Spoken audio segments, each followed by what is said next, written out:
Nel caotico mondo di Borderlands puoi esplorare, sparare, sfogarti. Ogni personaggio ha il suo modo di pensare, il suo approccio, ma pochi riescono ad incarnare il concetto di puro divertimento come fa Psycho. Quindi oggi ti parlo di questo.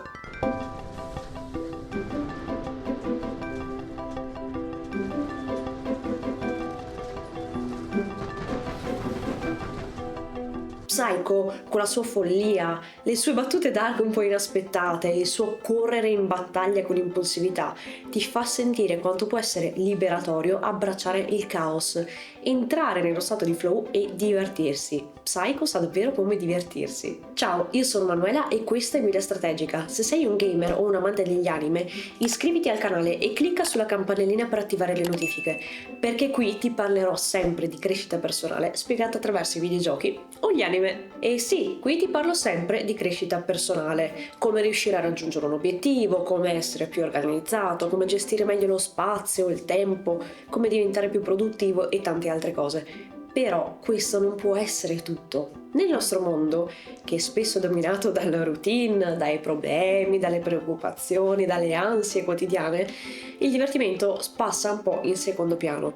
A volte sembra quasi un lusso. Eppure il bisogno di divertirsi, il bisogno di sentirsi spensierati è profondamente radicato in noi.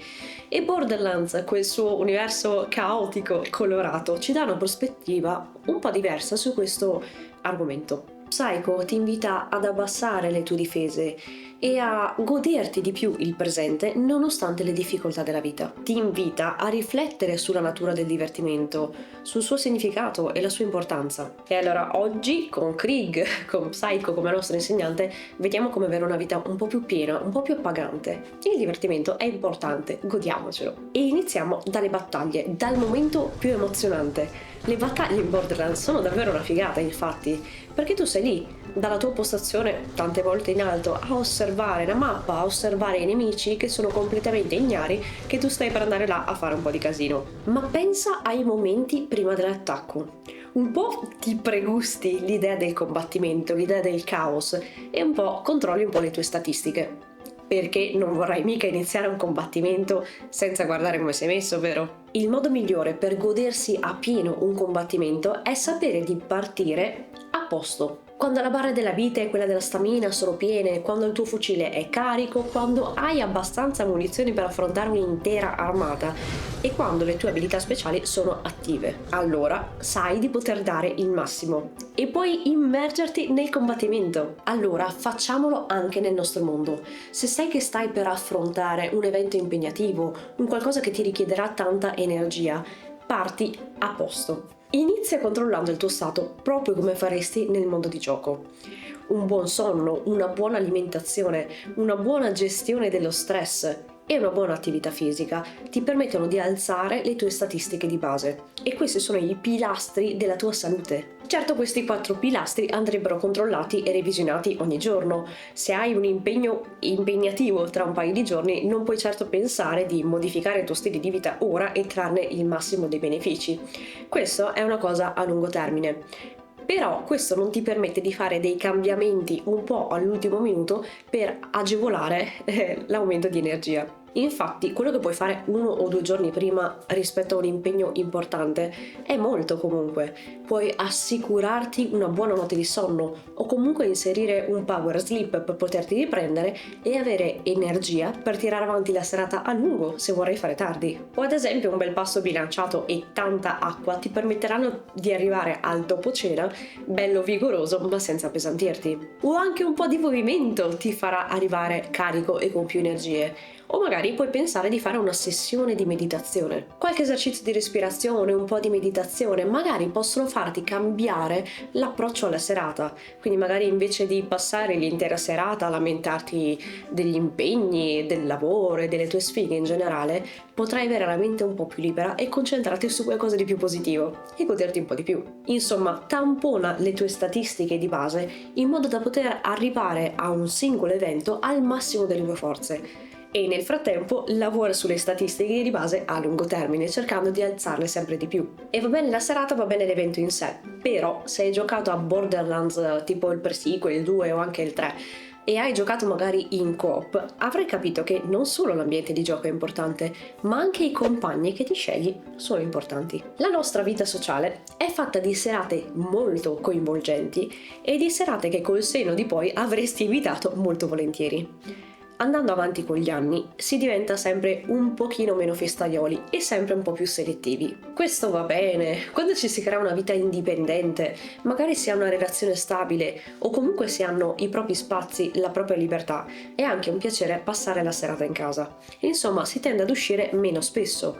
Di conseguenza è importante imparare a diventare selettivi nel modo giusto riguardo alle proprie serate fuori. Pensiamo al gioco in coop. Ognuno ha un modo diverso di giocare. Se tu ad esempio sei il tipo di persona che si ferma ogni 3 centimetri a guardare la mappa, si ferma a guardare il panorama, si ferma a parlare con ogni personaggio secondario, vuole leggere tutto, vuole esplorare tutto e ti ritrovi a giocare con una persona di cui di questa cosa non gliene frega minimamente e vuole andare avanti al 100% senza guardarsi intorno, sarà difficile riuscire a godersi appieno l'esperienza del gioco. Se tu e la persona con cui state giocando in coop avete degli stili di gioco davvero molto differenti, dovete trovare un punto di contatto, un modo per unire i vostri stili di gioco e uscirne con un valore aggiunto, diciamo. E allo stesso modo varia un po' con le uscite fuori. Allo stesso modo le persone che decidi di frequentare devono avere un punto di contatto con te, che sia uno stile di vita simile, un modo di pensare simile, un modo di divertirsi simile al tuo, o al contrario che abbiate degli stili di vita molto diversi, dei pensieri molto diversi e abbiate la voglia di confrontarvi, il piacere del confronto. Insomma, devi passare il tempo con delle persone che tu trovi interessanti, oppure stimolanti, oppure divertenti, oppure con cui ti trovi bene. Se quando esci non ti diverti mai, o devi cambiare il tuo approccio o devi cambiare le persone con cui scegli di condividere il tuo tempo. Pensiamo al gioco e ai suoi personaggi. Se hai un animo mite e riflessivo, come potrebbe essere quello del personaggio di Zero, ma hai bisogno di provare qualcosa di nuovo, allora la scelta migliore potrebbe essere proprio quella di trovarsi uno Psycho come compagno di avventure. Potrai farti trasportare dalla sua foga, vedere la sua furia berserker, sentire i suoi moti di guerra, lasciarti incitare. In questo modo avrai la possibilità di vivere una nuova avventura con qualcuno che è davvero esperto in materia. Insomma, avrai una buona chance di successo scegliendo un personaggio che è pensato per buttarsi nella mischia senza troppo starli a riflettere. Al contrario, se senti bisogno di parlare, confrontarti, confidarti, scambiarti le tue idee filosofiche con qualcuno, allora magari Psycho non è la scelta migliore, ma magari Maya potrebbe essere quella perfetta. Insomma, la giusta compagnia è una cosa davvero importante, ma c'è un'altra cosa altrettanto importante quando si tratta di riuscire davvero a godersi del tempo, a godersi una serata fuori, godersi un evento o il tempo di condivisione con qualcuno. Brutta storia, infatti, quando stai per combattere ti cade l'occhio su un dettaglio e inizi a pensare a sprazzi della tua vita che vanno in contrasto con il mood festoso. Se hai scelto Krieg, Psycho, come personaggio, ormai saprai che lui è sempre su di giri, molto festoso,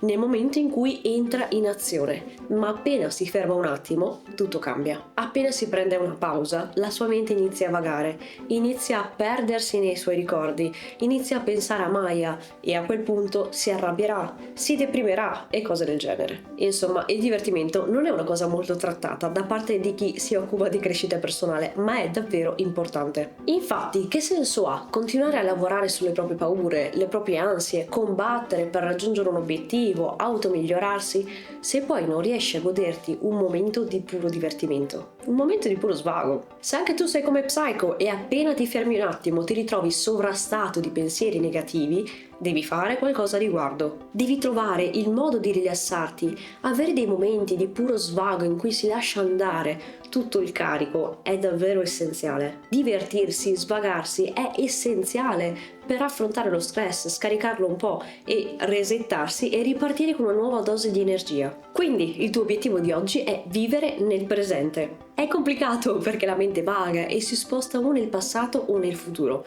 Quando succede, prova a ricentrarti, concentrati su qualcosa che hai intorno. Fissa proprio un oggetto vicino, Prendilo, osservalo, descrivilo nei minimi dettagli senza esprimere giudizi. Pensa alla sua forma, al suo colore, al suo peso, a come si muove la luce sulla sua superficie. Insomma, cerca di cogliere più dettagli possibili di quel singolo oggetto. Niente pareri personali, niente sentimenti, una fredda e minuziosa descrizione dell'oggetto. Questa è una rapida forma di meditazione che ti permette un po' di resettarti e ritornare nel presente, a vivere nel presente. E ora che la tua mente è tornata al presente, allora vivilo, impara a festeggiare, a lasciarti andare, a godere dei momenti piacevoli. Quando ti rendi conto, in un momento in cui dovresti sfogarti, avresti bisogno di lasciarti andare, che stai pensando al passato o al futuro, prova questo breve esercizio per ricentrarti e ritornare a vivere nel presente. Ai tuoi pensieri e alle tue preoccupazioni ci penserai in un altro momento. È importante prendersi dei momenti di svago. Alla crescita personale ci si pensa in un momento in cui non si ha necessità di essere coinvolti con gli altri. Quindi quando sei fuori hai voglia di divertirti, hai voglia di svagarti un po', hai voglia di goderti il momento, prova questo piccolo esercizio, ti aiuterà a riportarti nel presente e concentrarti su quello che ti succede attorno, senza invece concentrarti sul passato, sul futuro, sulle tue ansie varie. I momenti di crescita personale ci saranno sempre, è importante, ma è altrettanto importante trovare dei momenti per svagarsi e lasciarsi andare. Prendi esempio da Psycho, sia attivo, sii presente e divertiti come non hai mai fatto prima. Io ora spero di averti lasciato qualche consiglio utile. Se ti è piaciuto questo video mettimi un mi piace, magari condividilo con qualche tuo amico gamer che ha qualche problemino a lasciarsi andare e divertirsi, ma soprattutto clicca sulla campanella e iscriviti al canale. Tutto questo per non perderti i nuovi video e rendere la tua vita migliore grazie alle tue passioni.